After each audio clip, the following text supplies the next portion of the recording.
Well, if I don't love you, baby, grits and groceries, eggs and poultries, and Mona Lisa was a man. All around the world, I'd rather be a fly, a light on my baby, stay with me. Nothing wrong with some more New Orleans piano. The late, great James Booker. It's a good song. It's kind of got that good upbeat little thing, but it's not too chaotic for us to do these clauses.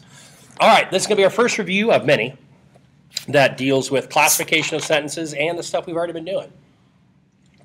So for numbers 1 through 5, I want you to do what the directions ask. And then for the numbers 6 through 15, I want you to do what the directions ask.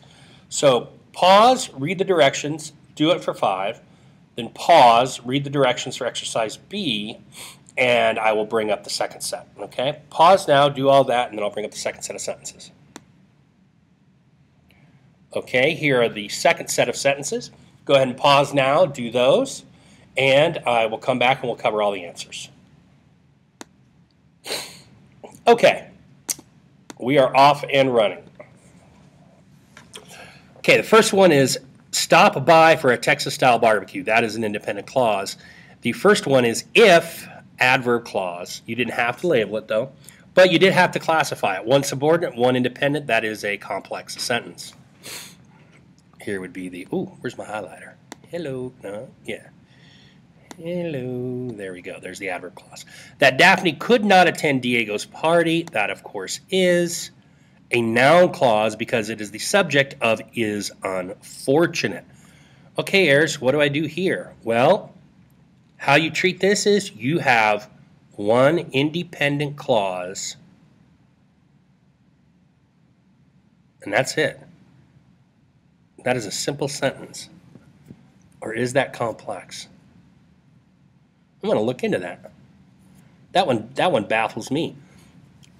I only started teaching noun clauses last year because I just kept seeing so many of them that I had to. And I have to be honest with you, I cannot remember if that is subordinate or independent. So I'll come back to it. I will make sure at the next video I will let you know. It's either going to be a simple sentence if this is what I'm leaning towards. Since the noun clause makes up the independent clause, I'm thinking it's a simple sentence. However, it could be a complex because you have the independent clause and the noun clause. Number 3, the underlined section, of course, is a adverb clause, and the highlighted section would be, sorry, not adverb clause, adjective clause, my bad. And the highlighted section would be independent. One independent, one subordinate, complex. The underlined section, number 4, is independent. And this is an adjective clause that modifies path, so that's subordinate, complex. And this old boy, please let the phone ring at least 10 times whenever you call. That one is, I believe, adverb. Please let the phone ring. What do you let ring? Please let. You please let. Oh. You please let the phone ring. Yeah. So it's a complex sentence because you have the independent clause that's not underlined. And you have whenever you call. And I think whenever can be both noun and adverb. And in this time, I think it's modifying let. Yeah, that's what I'm going to go with. I'm sticking to that one. All right, exercise B. Exercise B, it said to find the subordinate clause and to tell whether it's adjective, adverb, or noun clause. So this old boy is an adjective clause. The rest of the sentence is independent. That makes this a complex sentence. Number 7. If, subordinate conjunction, comma rule, adverb clause, the rest is independent. That is a complex sentence. Pardon me. Adverb clause, as I am, the rest is independent, complex sentence. This is a nasty animal. That is a prepositional phrase. So you could not include it, or you could let it go with the problem is not. I know the problem is not doesn't seem like it should be an independent clause, but it is because your subordinate clause here highlighted is a noun clause. So with 9, we're back to 5, and that I believe that's an independent clause, but the possibility is complex.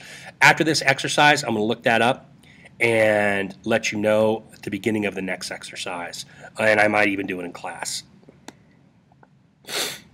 Okay, and there's going to be that same rule. What is problematic for many of us? That is a noun clause, and it's the subject of is actually getting started. So again, that's either simple or complex for mentions I've reasoned earlier? No, for reasons I mentioned earlier. Yeah.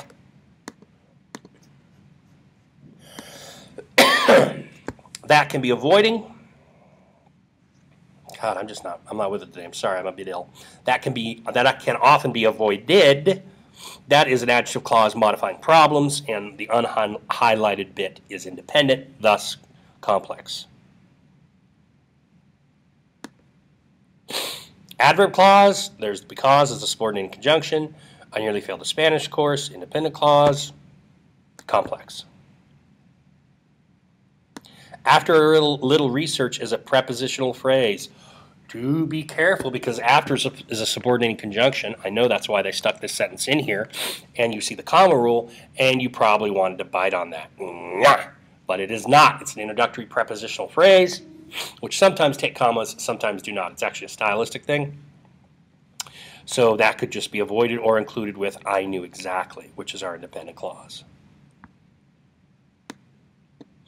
That I needed to write it is an adjective, so that makes 13 a complex sentence. 14, that I needed to write it is an adjective clause modifying time. The rest of the sentence is independent, thus a complex sentence.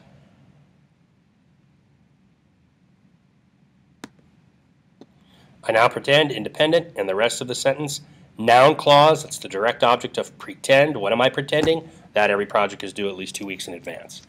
And again, so like the other ones, this is either simple or complex. I really need to look that rule up. Okay, so there we are, the first baby steps, and we will move on to something a little more difficult next.